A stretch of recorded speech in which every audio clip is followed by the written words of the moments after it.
कार्तिक मास महात्म्य कथा अध्याय 13। कार्तिक कथा को सुनो, सभी सहज मन लाए। 13वां अध्याय लिखो। श्री प्रभु शरण में आए। दोनों ओर से गदाओं, बाणों और शूलों आदि का भीषण प्रहार हुआ। दैत्यों के तीक्ष्ण प्रहारों से व्याकुल देवता इधर उधर भागने लगे। तब देवताओं को इस प्रकार भयभीत हुआ देख गरुड़ पर चढ़े भगवान युद्ध में आगे बढ़े और उन्होंने अपना सारंग नामक धनुष उठाकर बड़े जोर का टंकार किया।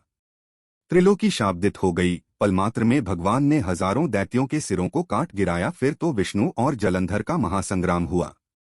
बाणों से आकाश भर गया। लोग आश्चर्य करने लगे। भगवान विष्णु ने बाणों के वेग से उस दैत्य की ध्वजा, छत्र और धनुष बाण काट डाले। इससे व्यथित हो उसने अपनी गदा उठाकर गरुड़ के मस्तक पर दे मारी। साथ ही क्रोध से उस दैत्य ने विष्णु जी की छाती में भी एक तीक्ष्ण बाण मारा। इसके उत्तर में विष्णु जी ने उसकी गदा काट दी और अपने शारंग धनुष पर बाण चढ़ाकर उसको बींधना आरंभ किया। इस पर जलंधर इन पर अपने पैने बाण बरसाने लगा।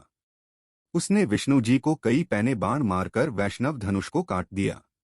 धनुष कट जाने पर भगवान ने गदा ग्रहण कर ली और शीघ्र ही जलंधर को खींचकर मारी, परंतु उस अग्निवत अमोघ गदा की मार से भी वह दैत्य कुछ भी चलायमान न हुआ। उसने एक अग्निमुख त्रिशूल उठाकर विष्णु पर छोड़ दिया। विष्णु जी ने शिव के चरणों का स्मरण कर नंदन नामक त्रिशूल से उसके त्रिशूल को छेद दिया।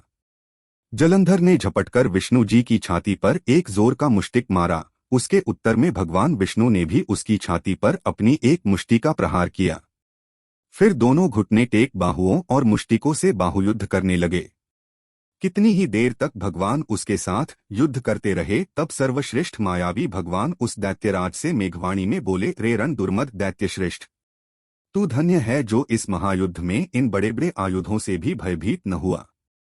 तेरे इस युद्ध से मैं प्रसन्न हूँ, तू जो चाहे वर मांग। मायावी विष्णु की सी वाणी सुनकर जलंधर ने कहा, हे भावुक, यदि आप मुझ पर प्रसन्न हैं तो यह वर दीजिए कि आप मेरी बहन तथा अपने सारे कुटुंबियों सहित मेरे घर पर निवास करें। नारद जी बोले। उसके से वचन सुनकर विष्णु जी को खेद तो हुआ, किंतु उसी क्षण देवेश ने तथास्तु कह दिया। अब विष्णु जी सब देवताओं के साथ जलंधरपुर में जाकर निवास करने लगे। जलंधर अपनी बहन लक्ष्मी और देवताओं सहित विष्णु को वहां पाकर बड़ा प्रसन्न हुआ। फिर तो देवताओं के पास जो भी रत्नादि थे सबको ले जलंधर पृथ्वी पर आया।